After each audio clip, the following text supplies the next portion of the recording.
Welcome. I'm Rielly Karsh. I'm Tovah Copan. We are thrilled to bring you the We Go Boldly podcast. Let's talk big burning questions, life changes, and maybe a bit of personal business. Let's be bold and brave together. Are you ready? I am. Here comes the show.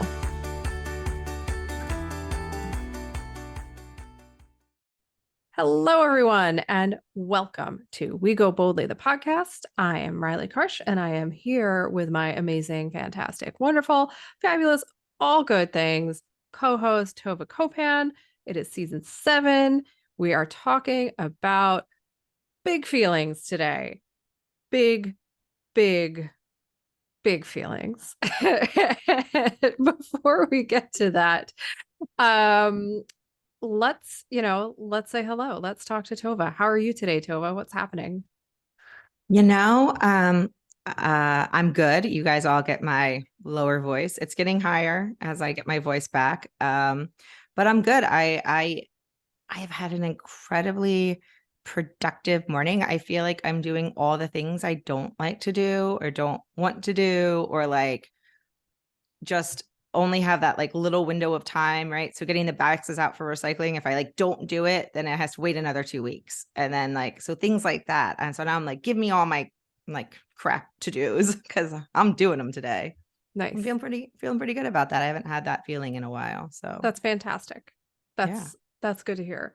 I am very tired.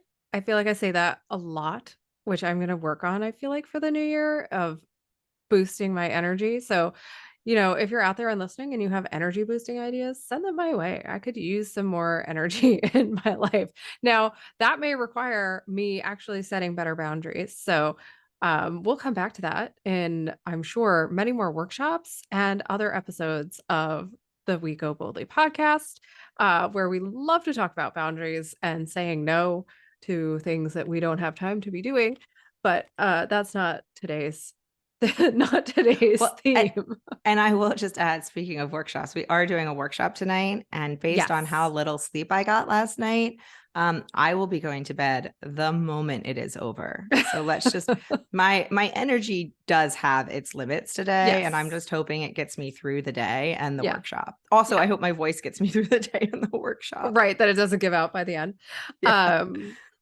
Yeah. No, it's just something I've noticed lately is like, I'm constantly tired, and I was going, why am I so tired all the time? It's not like, I'm not sick. I'm not sleeping. There's my double negative for the moment.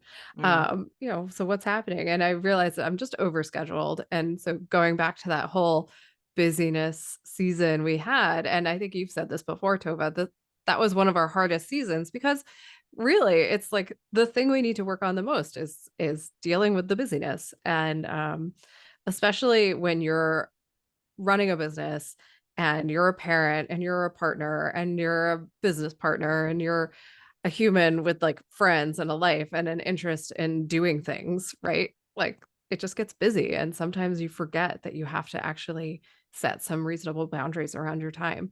But I'll get back to that. And I think it's good to remind people also that we all get stuck in these things, and it happens to all of us. So that's how I'm doing, everyone. But back to the topic at hand. As you guys probably already know, if you've been listening along all this time, season 7 is all about embracing your power and what that means for each of us, and how we're doing it. Like, okay, embracing your power, great. How? So one of the things when we were sort of plotting out how the season would go, one of the things that came to us is this concept of big feelings, not just like your everyday feelings, but the big ones, right? Like the big overwhelming feelings and emotions that come up in your life that we all experience, and how those moments, those times when we are overwhelmed or kind of overrun with feelings, how that can interfere with our ability to embrace our power. So that's what we're talking about today. And as always, we're going to start with some definitions. And I I did some of the research for this week, and um I found an interesting definition that that I had known like way back when I was getting my degree in psychology, but like hadn't thought about in, I don't know, 20 years. And so when I read it, I was like, oh, right. And it was kind of an exciting differentiation to me. And I don't know if anyone else will geek out with me, but Listen, I was excited when I read the outline. but I was reading a bunch of articles and they kept differentiating between emotions and feelings. And I hadn't really thought about it this way in so long that I was blurring the two things together. And so, what all of these psychologists, psychiatrists, scientists, people who are smarter than me were saying is that emotions are, your kind of unconscious physiological experience that give us information about the world. And these are just the reactions that we all have, and they're not really controlled, they're instincts. And they were saying that feelings are our interpretation of emotional experiences and physical sensations. So feelings are experienced consciously, and they are the subjective perceptions of emotions, which makes a whole lot of sense, because what we say a lot of times is generally speaking, you can control your feelings. You can take charge of your feelings, right? But there are times where like emotions, like something disgusts you, you're not really in charge of that. It's like it's just disgusting. Um so it was interesting to have this differentiation come up in the scientific articles I was reading, and to have that sort of nuance explained to me. So hopefully that makes sense to everybody. If I'll put all the links to the articles I read in the show notes. So if you want to, nerd out like I did, you can feel free and do that. But I found that differentiation to be pretty enlightening as to why certain behaviors kind of go the way that they do. But I think it's an important distinction because I think that oftentimes, especially with the big ones, we can have big emotions and not know what they are. And like you just have this big experience of emotion and you're like, am I scared? Am I excited? Could I be angry? Like what is happening? And the idea that our feelings are the interpretation of that um is interesting. And I don't want to talk about this too much because we're actually going to talk about it in our next episode, like which is, some of the advice that we would give ourselves. But I can look back and see that I was interpreting emotions not accurately. I don't want to say wrongly because I was doing the best that I could at that time, which we'll talk about in the next episode, but I was not interpreting emotions accurately. And so the fact that there is a difference between feelings and emotions is a really interesting and sort of helpful concept with just understanding how our minds work and our bodies work. Yeah, because I mean, it makes sense just biologically, right? That you would have instinctual reactions to the world around you, like that as a survival mechanism, right? That's part of how, as animals, we have to survive. Um, and then, of course, it also makes sense that you would have ways of interpreting that. And then added another layer onto that, it makes sense that the ways in which you interpret those emotions is is very much dependent upon all of your life experiences and how you have been raised, and the people you've been raised around, and the media you've been raised around, and the schools, and and on and on and on.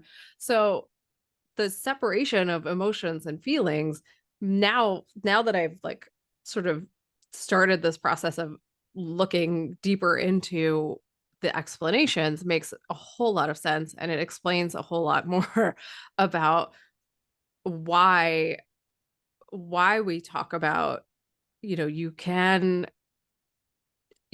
adapt your feelings. You can manage your feelings. You can, what we're going to talk about today, feel your feelings, which, you know, people say it all the time, right? And we'll get deeper into this after we take a break in a little bit. But, you know, the phrase feel your feelings is ubiquitous. It's like everywhere. What does it even mean? It's such an Right. annoying phrase because you're like, yeah, I want to feel my feelings. Okay, how? Like And that's by the way, super. we've said that a lot. We've said the Oh phrase a yeah. lot too. Yeah, yeah. I say it all the time and I put it in our social media. I put it everywhere because it's like, yeah, go feel your feelings. It's really important. But like, what does that mean? Um, and so, you know, it's in order to really understand that concept of how to feel your feelings and like what it means to feel your feelings and why one should feel their feelings. I mean, I can't believe how many times I just said that.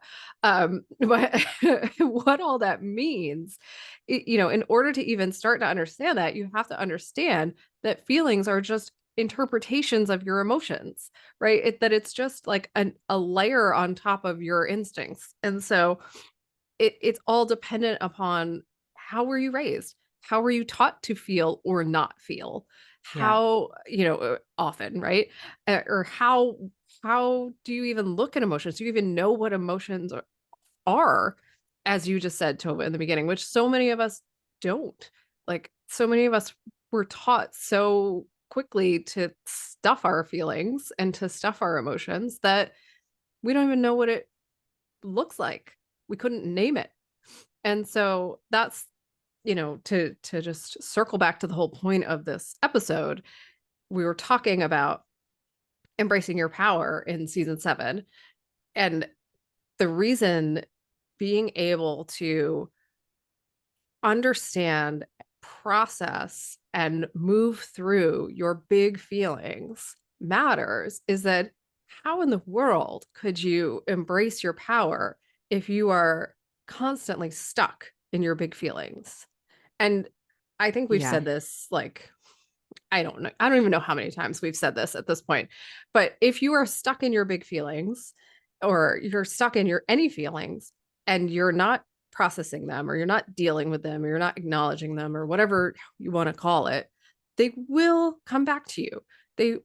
You can't escape them. You can't live in denial forever and not ever face some consequences of that. It may not be that you feel those feelings, but something else is going to happen to let you know that those feelings exist and need to be processed. And it might be, you know, physical illness, it might be mental illness, it might be, you know, some other thing comes up from the universe telling you, hey, look at me, Right.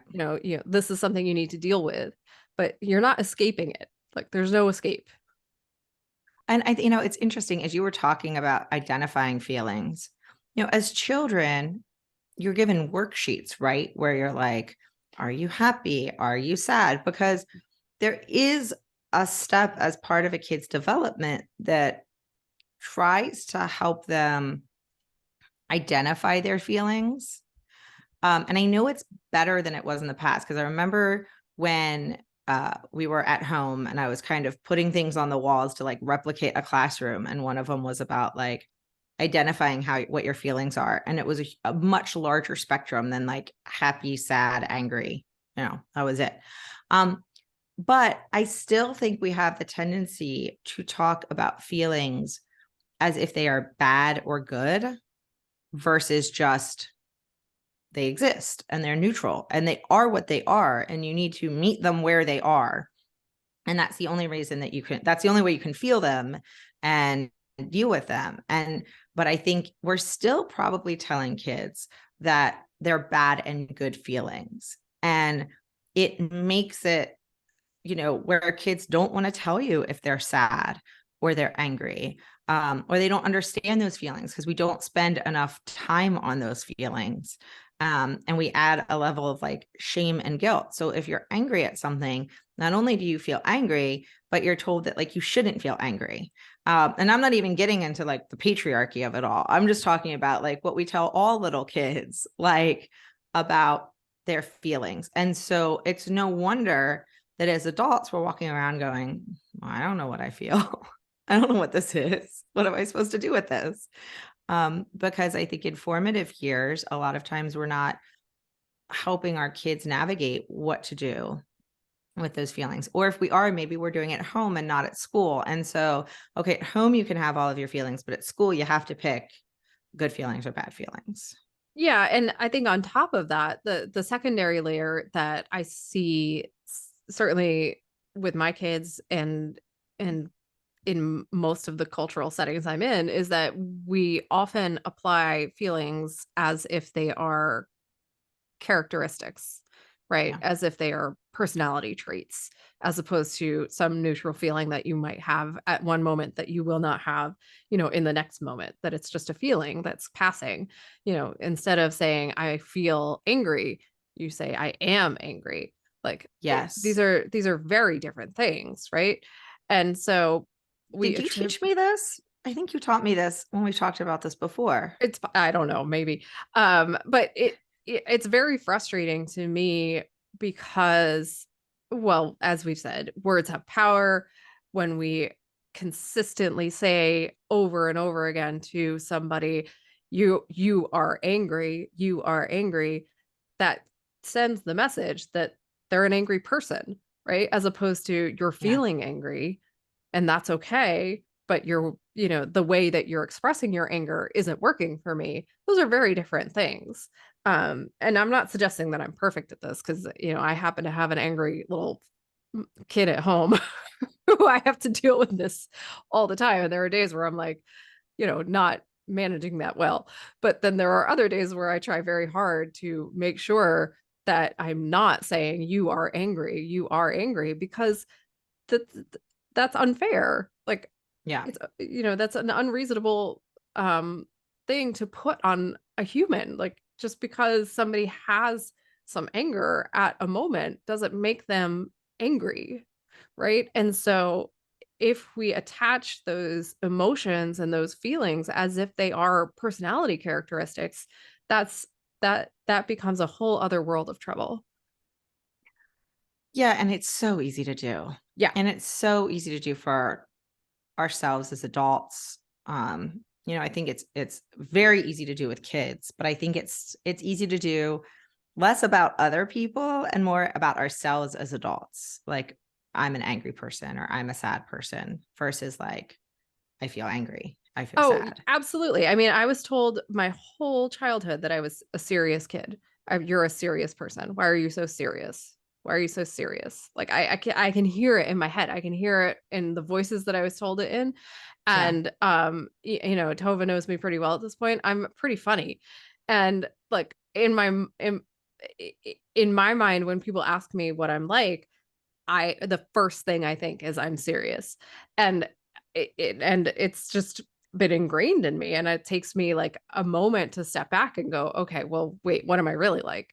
And like I have to stop and think about it and come up with my own characteristics versus the ones that were planted in my head as a kid. And I was serious, but I was also super shy and you know uncomfortable with new people. So I Listen, there looked, was foolishness around you. When there's foolishness and you're not into the foolishness, you're the serious person. yeah. Like, Yeah, and it's fine, but that's what I'm saying. Like that was yeah. implanted, and that's how easy it is. And that won't happen with every kid, but it certainly happens with enough.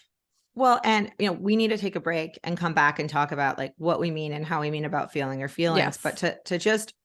to add this on embracing our power, embracing our power means you need to be able to feel your authentic feelings. And so if you are told that you are an angry person or a serious person, and then you have a moment of joy and happiness and excitement, you may actually squash those feelings down because you're like, no, I that's not me. I'm not joyful. And we see this trope a lot on like TV shows with teenagers, how there's like the angry teenager and then he sees something that excites him, but he doesn't want to let anyone know that he's excited about it. And obviously that's also like hormones and all of that stuff. But that is still what happens is, and it happens the other way. And I just watched the movie Enchanted with the boys, and the main character, whose name I can't remember, but she's the princess character, is gets angry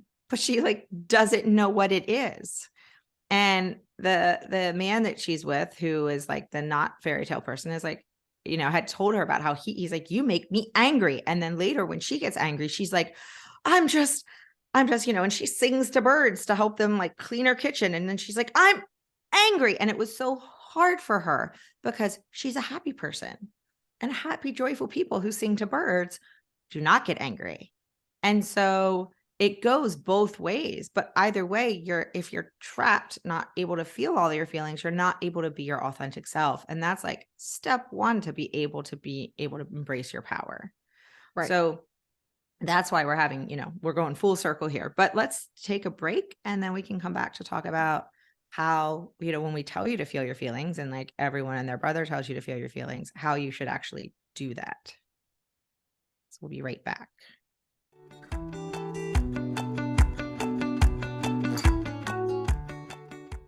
Hey, Tova, you know what I love? Coffee, definitions, uninterrupted reading time. Okay, all of those things are true, but I also love maps. As in Siri, take me to the beach. Yeah, also as in who am I really and who do I want to be? Yeah, I figured that's what you meant, but I also have the beach on my mind. So, Well, we were talking about things we love, so that definitely makes sense. But the map I was thinking about is our Defining You course. yes, we put together defining you as a way to map where you are and how you want to live your life. So true. So many people struggle to find their purpose in a busy and noisy world.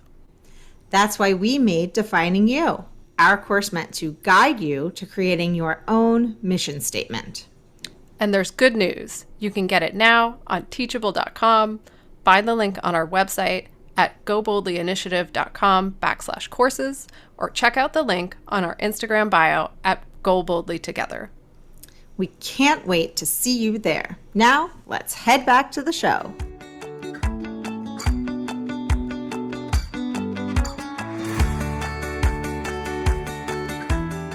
Okay, so welcome back.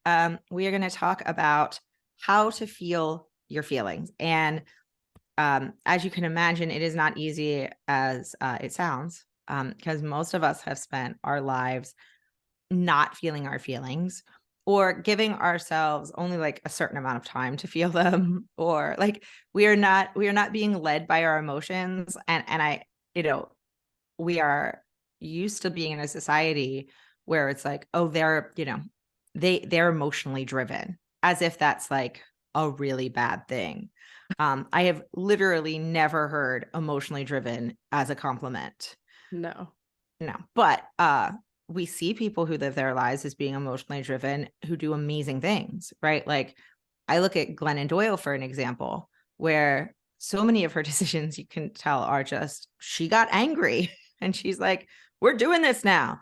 But no one ever describes emotionally driven. And so as a positive. And so we really don't know what to do with our feelings. So how to feel our feelings. And this will not surprise you, but there is a mindfulness practice, and there's a specific one, and I'll let Rielly flesh it out. But meditating, I'm just going to throw in our favorites, like meditating and journaling can be two great ways to feel your feelings in what I would describe as a safe environment.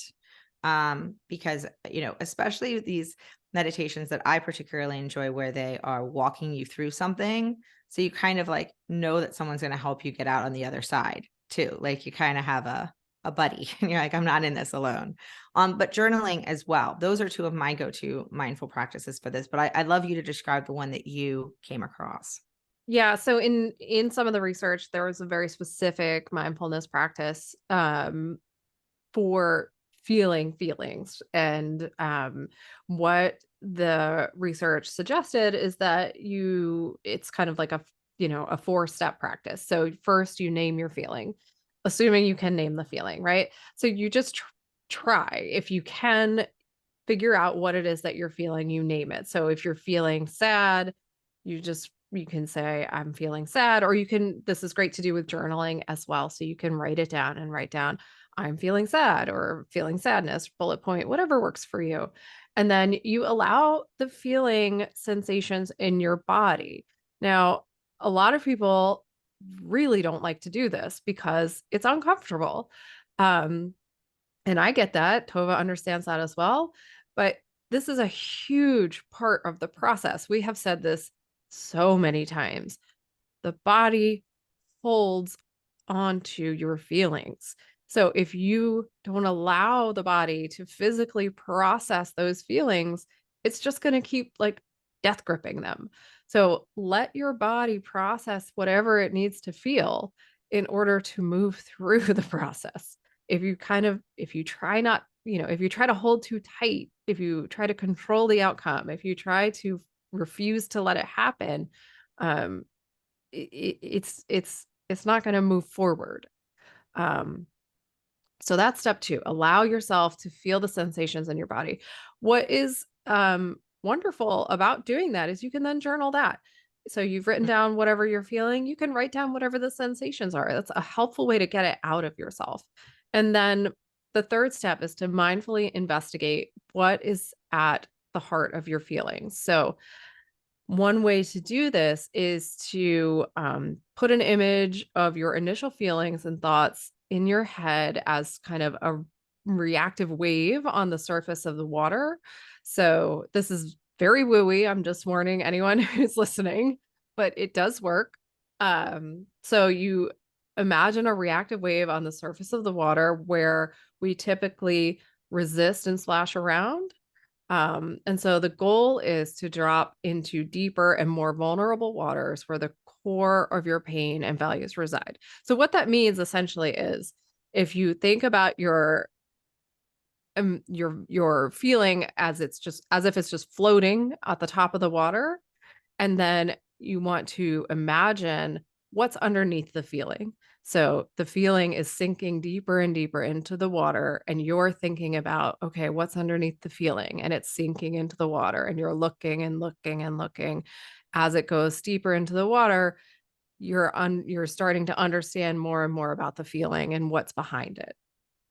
The fourth, and I think most important step is to be compassionate with yourself, to not judge the feeling, to not label the feeling good or bad, and to not be harsh about whatever is happening and however the process has gone for you, especially if this is the first time you've ever done something like this, because this is really, really hard. Yeah, I do to sort of continue and slightly tweak your metaphor of the water. The way and I say this because I just want everyone to be prepared, which by the way is why our next suggestion is gonna be there. But I sometimes picture feelings like an iceberg Mhm. where the part that you can see on top is really not that big and there's so much underneath. And so if you are like, this is going to sound silly because you're like, I'm a grown woman. I'm 40 years old. Of course, I'm not new to feeling my feelings. But are you?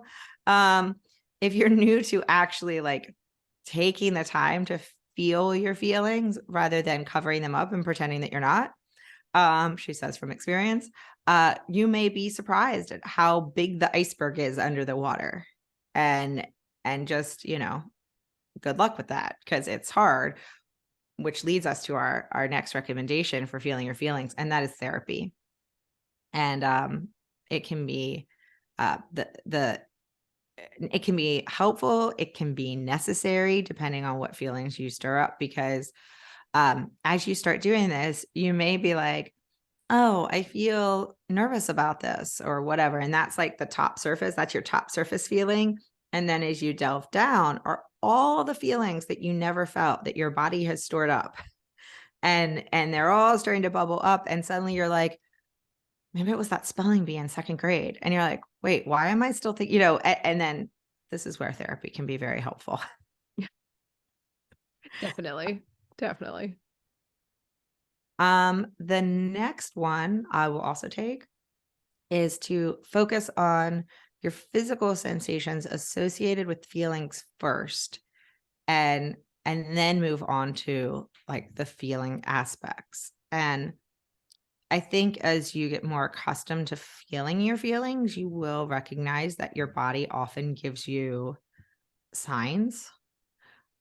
indicators that something is happening. I have had the experience where I feel like my body was warning me about that I wasn't acknowledging my feelings because I was just trying to get through the day, and I had little kids, and I was just trying to like show up for them and get through the day, but my body was giving me a warning and would not let me ignore the feelings.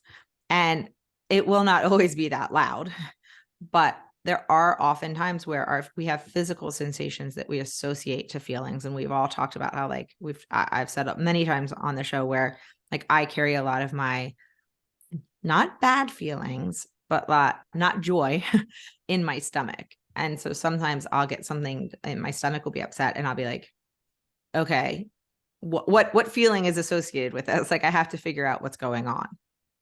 But that's a good another step to sort of figure that out. Yeah, for sure. And it's essentially just that's flipping the mindfulness practice around. So if you're a person who's more attuned to your physical sensations and less able to name your feelings, it makes sense for you to start with your body first. And the thing that I guess we want to say with all of this is to do what is natural to you. So if it makes more sense for you to start with your physical sensations, start that way. If it makes more sense for you to name the feeling, name the feeling. There's no one formula that's going to work. The next recommendation is again, surprise, coming from me, is a little wooey. But I happen to really like this one. And I would recommend doing it in your head and not out loud. So people, um, or just doing it when you're alone, but befriend the feeling. So especially if it's something like fear or anxiety or, any of those feelings that you might find a little scarier, and imagine it as a separate entity that you want to take care of. So sometimes I think of it like a cute little puppy dog, or I think of it like, I think of it like something I want to like swat away with a tennis racket. But you might think of it like a cute little puppy dog, or, like a cuddly kitten, something like that. And you want to take care of it, and you want to be kind to it, and you want to, you know, I don't know, like feed and water it and be nice to it so that it will like process and go through. It's just one way to look at your feelings and allow them to exist without you feeling like you have to run away from them. So if you're afraid, like if you have fear of something, and it's not rational fear, like, oh, fire burn, right? It's fear, but it's, fear of change, or fear of, just trying something new or something like that. If you look at it and you can turn it into something else, it will help you deal with it and address it and move forward. So that's, it's just one way to manage those kinds of feelings. Well, that movie, what is the movie called? In and Out? Is that what the Mhm. movie's called? Right? I mean, they actually give you little cartoon characters that you can have for your feelings if you want. Exactly. And I just yesterday I saw a tweet or meme or whatever about how Pixar realized there's a whole generation of people that needed therapy. And so they just started making movies to help us deal with all of our, issues. I think that's 100% accurate. But I think that like that In and Out movie is just, if you haven't seen it, watch it. It's really a good movie. Yeah, I love that one. But there are emotions inside somebody's head and they're all little characters. And like I think that you are right. And I know I talk about anger a lot as a feeling that I've struggled with navigating. It's a strength. I mean, it's a feeling a lot of women struggle navigating. Um, but the idea of instead of pushing it away and thinking something's wrong with me, I'm feeling anger and I'm angry and something's wrong with me. What would have happened if, 2 decades earlier, I would have befriended it and said, okay, I hear you. You're telling me something. I have these big, big emotions and I'm feeling something. Oh, by the way, this is a sneak peek to some suggestions I would give to my younger self Right. for next week. But like, what if I would have done that and I would have said, oh, you're telling me something. Like, And I talked to one of my sons who does have big emotions, big emotions. And he is a magical kid who is filled with joy and filled with anger and filled with big emotions. And we have talked about how being angry does not mean something's wrong with you. It just means something's wrong. And it's our job to figure it out. Like, what are we angry? Because like 8-year-olds, but 2-year-olds, also 41-year-olds, sometimes we don't know what we're angry about. And we've talked about this before. Last time, I think, actually. And so the idea of befriending a feeling, I think, is a really wonderful idea. I really like it. Yeah, it also takes away the judgment of the feeling, which is, I think, one of the hardest things to do is to stop judging ourselves for how we feel, because one, we've been conditioned to judge ourselves for how we feel, and breaking our conditioning is extremely challenging. And two, we often don't want to feel how we feel, right? Like, how often do we just not want to be angry anymore, or not want to be sad, or not want to be frustrated, or any of those feelings? It's not like anyone wakes up in the morning and goes, I really want to be sad today. It's not a welcome feeling.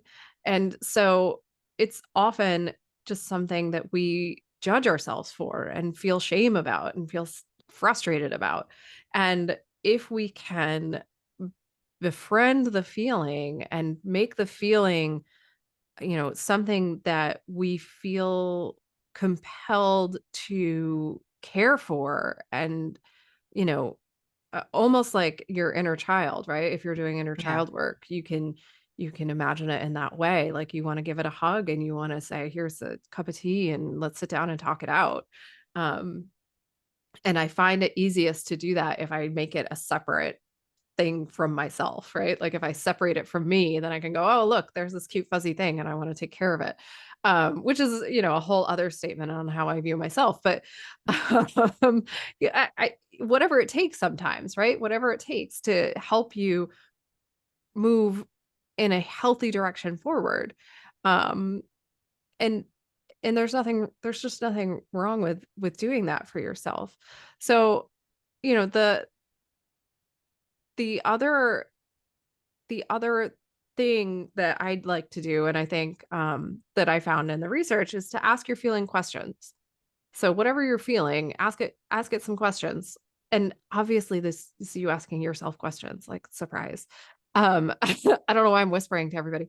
Uh but if you're imagining it as a separate entity, if you're not, doesn't matter. But ask the feeling questions. How long have you been here? Because sometimes we don't even know. Like, if you're suddenly feeling angry, it's possible you've been angry for a Yeah. long, long time and you just never noticed, right? Like, eh, I'm just laughing because I'm thinking my first question would often be like, who are you and how did you get here?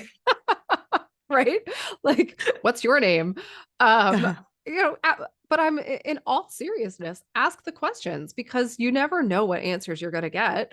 And Yeah. yes, they're coming from inside of you, but that's the point. You're getting in touch with yourself and you want these Well, answers. and haven't we felt before like we are like disconnected from our feelings, but not in a good way? And you're just like, I don't even know what's happening. I don't Yes. even know. Right. And Yes. we're gonna take a break and we're gonna talk about why it's important you feel your feelings. But one of the reasons is because you can have these huge reactions, right? And you're just like, I don't even know why I feel this way. And like you're so disconnected. But what if you could like be disconnected, but in a healthy way? Like, who are you? How long have you been here? Like, why are you here? Why do you keep coming back? And maybe mine's more of an interrogation. I need to work on this. Right. But like, what brought you here? What other feelings are connected to you? I know the question that I'm reading says, what do I need most right now? But I could say, like, what do you need most right now? Like, what do we need to do? How do we work on this together? Um, I think these questions are great. I think it's a really good thing. It's actually something I want to, talk to my kids about, Yeah. because I think especially as kids that are, you know, if we're all healthy and fortunate, inevitably are going to be adolescents. And then their feelings get even weirder and more intense. Yes. And you feel even less in control of what is happening with your feelings. So these are great questions. Should we take a quick break? Yep. And then come back and we can talk about why all of this is so important. So we will take a quick break and be right back.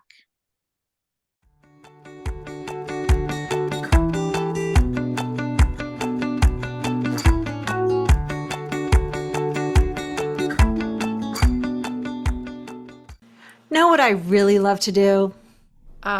Take baths, go for walks, read, drink margaritas, hike. Yeah, not what I was referring to. You know, we're recording a commercial right now. I do, but I'm thinking outside the box, being adaptable. As I was saying, what I love to do is host our live monthly workshops. Oh, right. That's what we were talking about. Me too. They are a lot of fun to put together and host every month. And we can bring margaritas, so. Join us for live conversation as we get a bit deeper into topics near and dear to our hearts. We go through everything from self-care to setting boundaries. We share coaching tips, practical advice, and take questions from the audience. It's a whole lot of fun. Sign up for our newsletter today at goboldlyinitiative.com/contact to make sure you hear about all the upcoming Go Boldly workshops. You definitely don't want to miss out. Now, back to that show.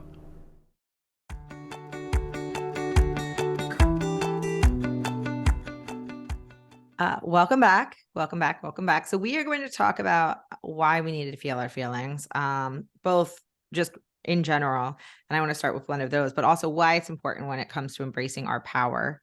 And when I mean in general, if we have not already recommended this book, I don't know how, but we will recommend it now, which is The Body Keeps Score. And it is a long book. I give you that. It's actually one of those great books where you can you don't have to read it all at once. You can pick your parts and kind of see what you need to read. But the fact of the matter is, and we've both alluded to it earlier today, your body holds on to the feelings that you don't process. So ignoring feelings does not actually work. You are not actually ignoring them. They are still being processed or sort of kept, kind of like I'm picturing like a pipe that just keeps getting clogged and they're just being like layered on top of each other in the pipe. And it's gross. Yes, Rielly's making a face. And that is the face that I want you to think about. That is the face. That is what you're doing to your body when you are not feeling your feelings. And listen, we are making a caveat for sometimes feelings aren't safe to feel. When you're experiencing trauma, there is a reason that you're not feeling your feelings. There's a reason that you're not even aware sometimes of your feelings. But we're talking about big emotions, but maybe one's not associated to imminent threat and trauma. Right. But they will get junked up and gunked up in your body, and they will stay there until you feel them. And that is, sometimes I will, feel a neck strain or something. And yes, I'm stretching it. Unless you're on YouTube, you can't see me stretching my neck. But like I stretch it and I can do some stretching and yoga. But a lot of times it happens when I'm stressed.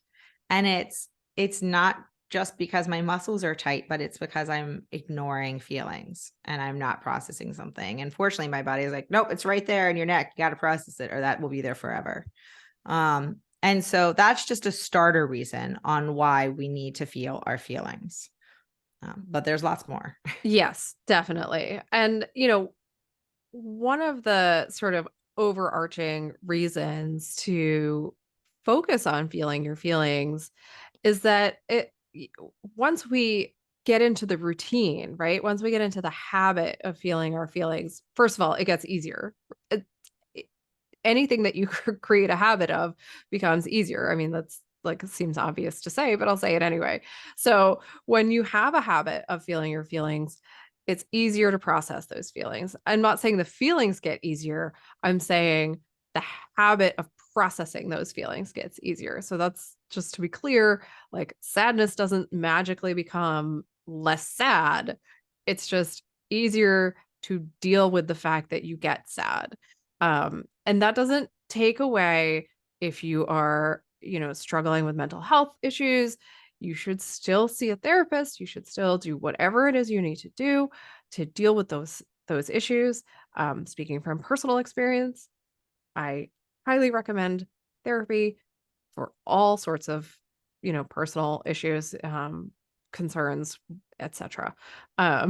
So it doesn't change the feelings, it changes the way you process the feelings. Very important distinction. I was just going to add it, when you make feeling your feelings a habit, it also means that every time you have a big feeling, you are not necessarily having to do a deep dive into like your past. You can actually just deal with, and we've talked about grief and regret, and we've talked about how the past can affect you. But when you have done that, when you're doing the work, even if you're not done the work, because the work never ends, woohoo. But when you're doing the work, sometimes it does allow you to just feel the feeling that you're actually feeling at that moment without all of the other feelings that may be attached to it from your history and your life. And that is another benefit of feeling feelings on a more regular basis. Yeah. And of course of having processed, sort of your history, right? Like if you haven't dealt with your past history, if you have one to deal with, then obviously that just will keep coming up. And will, as we've said, I think, I don't know, 5 times so far in this podcast, if you don't deal with your feelings, they just keep coming up. They keep coming back. It's so fun. But the other overarching aspect of why we need to feel our feelings is that it allows us to kind of know ourselves better. It allows us to intellectually and emotionally understand what is important to us and to our inner core, which, as anyone who listens to us knows, we feel is extremely important. We did a whole course on it. We talk about it all the time. I think we've done 2 courses on it, to be honest. Basically, yeah. For sure. And, we talk about your inner voice all the time. This is just one more pathway to opening up your inner voice to your purpose, to understanding yourself at a deeper and more knowing level. So all of that being said, fundamentally fearing your emotions, right? Not being willing to experience your emotions, to look at your emotions can impact your relationships, your mental health, your physical health, pretty much any aspect of your health. When you're afraid to even examine your emotions and your feelings, you can, according to scientists and my own personal anecdotal experience, so either one of those for anyone interested, it can lead to bursts of rage, isolation, trouble connecting with others. It can also lead to long-term depression and anxiety. So none of those sound fun. I don't know what you think, Tova, but it doesn't sound fun to me. No, doesn't sound great. Doesn't sound great. I will also add that, and you've said this, but it can affect the people around you. Yeah. And I was recently called out by my son, rightfully so, that he was wrong and he was right, but that I was stressed all the time. And he blamed work, and he blamed a variety of things that would be like your normal go-to. If you that was what in his brain is what was happening.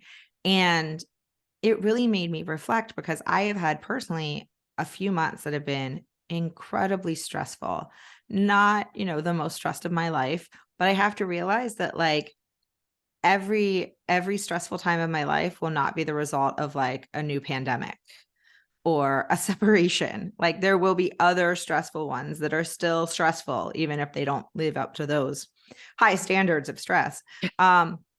And it could be a car breaking down on vacation and then having car issues for 2 months. It could be parents having health issues, family having health. Like there's a variety of things that had been causing me stress. And I think I was processing them, but I wasn't processing them.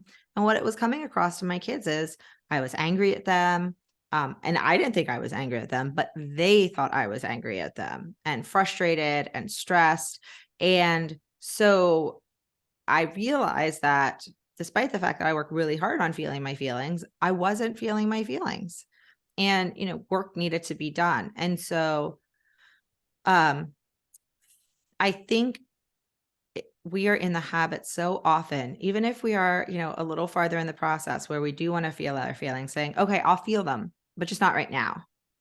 And then the next thing happens and the next thing happens. And if you're not taking the time to practice mindfulness, to go to therapy, even if you are taking the time to go to therapy, as she raises her hand as someone who goes to therapy and still wasn't totally processing all of the stress, they build on each other. And it certainly doesn't allow you to embrace your power.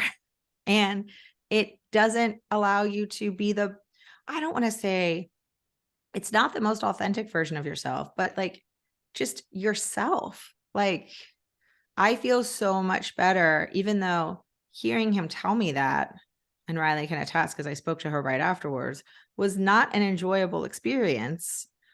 But I feel so much better in the last few days after hearing it and sort of being like, okay, this is something I can do something about. Like, this is something I can work on. I can feel these feelings. I can talk to my kids more. And it's not easy, but it's something we can do.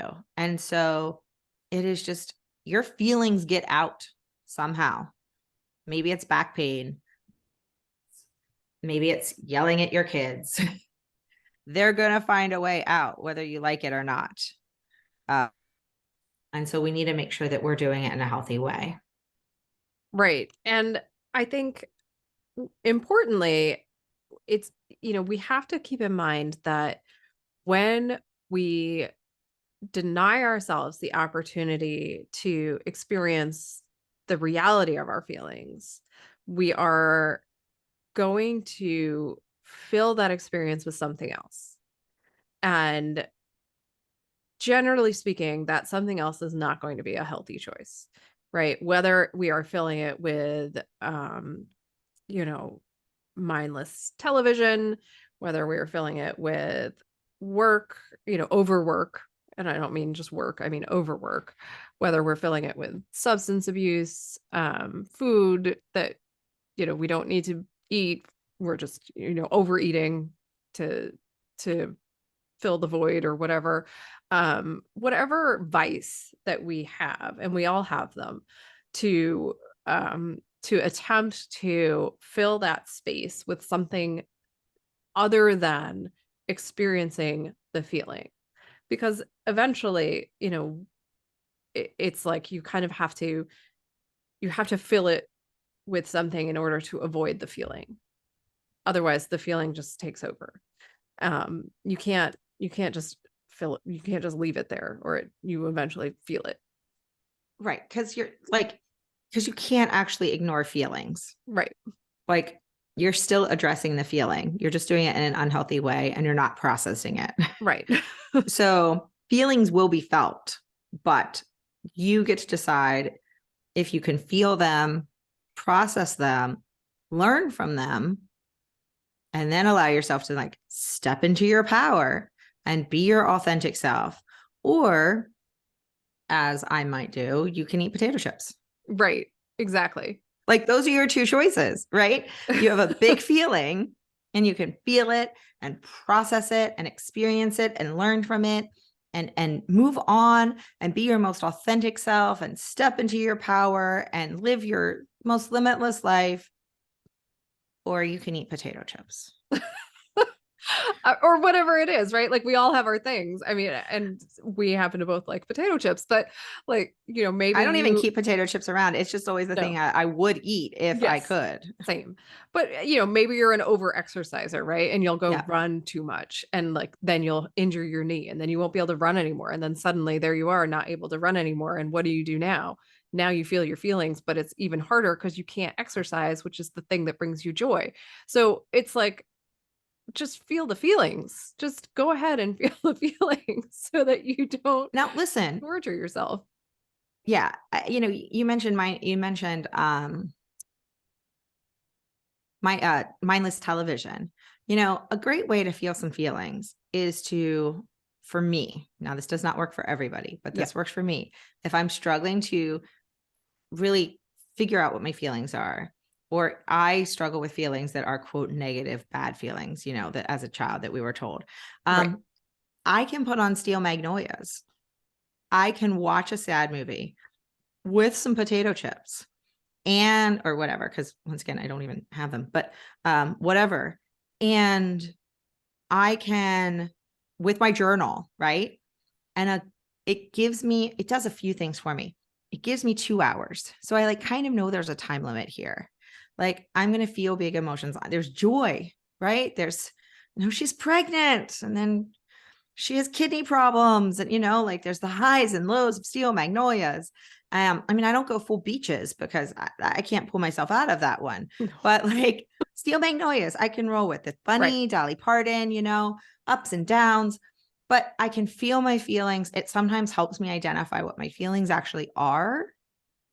And it has that finite time to it. And I know I'm giving myself space. And I'll also say this, and I know I've said this in the past when we've talked about feeling our feelings before. Sometimes there's big feelings and you need a journal, and you need to allow yourself that time to wallow. And I think not that long ago, did I text you and say, how do I tell the difference between feeling my feelings and wallowing? Right? Yeah. I did. Okay. Yes. Yep. It's a question I ponder. But in case I'm worried about falling too deep into the feelings, I might make sure that I'm meeting a friend for coffee the next morning. Or I'm doing something. So if I do get too caught up, because that can happen, because you start going back and you're like, oh my gosh. And then it can be overwhelming. I do try to make sure that I balance it with an activity, a positive activity that will happen. But I haven't been there for a long time because, although I did text you that 3 weeks ago, but I haven't been in there in that where I worried about my wallowing. Yeah. Right. Where I was concerned that it would overtake me because I'm more in the habit of feeling my feelings. There's a couple things that I really want to highlight about what you just said, though. And I think this is super, super important for people to understand. When you were talking about the Steel Magnolias, that wasn't mindless TV. That was extremely intentional, right? You had your journal, you had your comfort food, you had a movie that was a certain amount of time that was going to elicit a very specific response and help you understand exactly what it was that you were feeling and allow you to express those feelings. That is very intentional. That's not mindless television. That's going to allow you to deal with the feeling, process it, get it down on paper, and move forward. So, and if you have some comfort food while you do it, more power to you.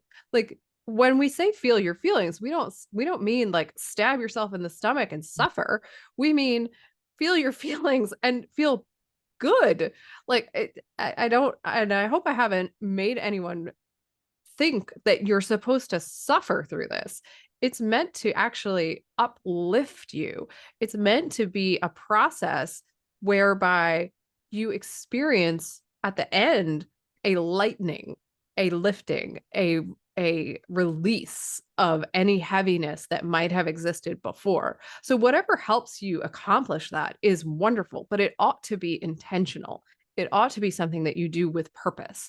And so I think it's really important to note from what you've said, specifically with the Steel Magnolias example, but whatever it is that causes you to do that. If you listen to a certain song, I do it with music all the time, there's certain songs I'll put on and they will get me either to write, which is my catharsis, or they'll get me to dance, which I know you do too, Tovah. Mm-hmm. And that gets some of the emotion out of me.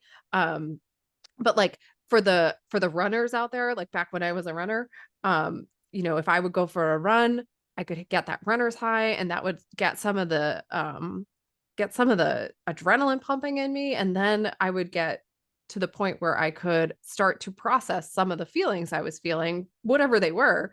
And I would be able to get through and not in an avoidance way, in a, okay, this is what I feel, this is how I'm going to get through it, and not in an over exercising way, not in a, I'm going to punish my Sure. body so that I don't have to feel these feelings, in a, I'm going to get to this point, it's going to help me release enough so that I can actually feel this feeling, and then I'm going to process it.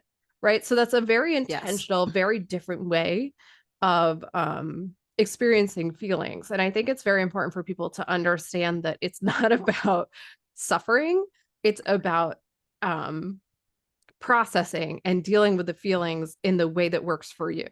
Well, that's also, it's called a good cry. That's why Yeah. they say it. She had a good cry. Yes. Like feeling sadness and not keeping yourself busy so you don't feel the sadness, because you still feel the sadness. So now you're just sad all the time Right. because you're not feeling the sadness, but actually allowing yourself, let's say it's grief. Let's say a pet dies, or Right. you lost a job and you're sad. Like, yes, you're anxious, you're a bunch of other things with like the job, but you're also just sad. If you let yourself be sad, truly sad, that pure emotion, it does feel freeing. It does feel lighter afterwards. Just like when you put words or actions to anger, if you are angry about something, there is a reason that there wasn't a red wave in the midterms. And it was because a lot of people were angry, Right. scared, nervous, anxious. Yes, all of those things, and angry. And they put actions to their anger. And we were flipping state houses, like things were, and so those quote bad feelings, when they're felt, can lead to joy. Yeah. And they can lead to lightness if you feel them. And I do want to say something about just highlighting, and I guess we have to give homework really soon. We can Yeah. obviously talk about this a while, but so what you said about running, because I remember I used to, before I used to be addicted to running and ran to the point that I got such bad plantar fasciitis that I had to stop. Not that your example was on point or anything. I will get back to running at some point, but I remember starting, you'd start with a problem, and like, I wouldn't even think about the problem somehow. And like at the end, I would have a solution, or I would have like the weight would be gone, but I didn't consciously even remember processing it. But it's the same reason a dance party works, right? Because both of those activities have you connecting your mind and your body. It's the same reason like mindful walking or doing a meditation while walking. It is so helpful. And I don't know what book I was reading that would talk about it, but it talks about like shaking out your body and like shaking out the emotions, because your body, it's a great way to give yourself energy, which you were asking for at the beginning, throughout the day, is to take like breaks throughout the day to literally shake your body, because it helps release things, just like running, just like a dance party in your kitchen. Because once again, we're back to, there's such a strong connection between these feelings in your body. You can't separate them. And all of this is necessary so that you can embrace your power. And so you can feel joy, right? Like if you want to feel true joy, which to me is like such a pure emotion, but also so scary to feel, you have to be willing to feel sadness and the other scary emotions. Yeah, that's absolutely right. I agree. Well, I do think we have to wrap up, which that went fast, even though it's a long episode. I know. The longest ones always go the fastest. I know. But it's homework time. So we would love to remind all of you that we have our Go Boldly Together circle. We meet once a week, and we would love to have you join us. So you can find out all about it on our website or on our social media links. We would love for you to be there. We meet Mondays right now, but we have potentially another group forming in the near future. So feel free to reach out to us with any questions that you might have. Also, for this week, we want you to take some time journaling surprise, write out your latest experience of big feelings, whatever it was. And try the mindfulness technique we were talking about. So what was, name the feeling, name how it felt in your body if you can, and then try to go a little bit deeper. If you can do the ocean sort of mental image, try that. If that doesn't work, try whatever you think will work for you and try and go a little deeper on the feeling, see what's underneath it. And please, please, please remember to be kind to yourself, be compassionate, do not judge your feelings. What did you do with those big feelings when you had them? Do you still have them? Maybe write down what you would like to do differently next time if the feelings have gone, or what you would do the same. And then, think about how you're going to deal with your big feelings in the future. Let us know how all of that goes on social media. You all know where to find us. We are on Instagram, LinkedIn, Facebook. We have our blog on our website. You can find us pretty much anywhere. We always want to hear from you. We're always interested in what you have to say. So reach out anytime, and we will be back here next week with our next episode. Until then, have a great week, everybody.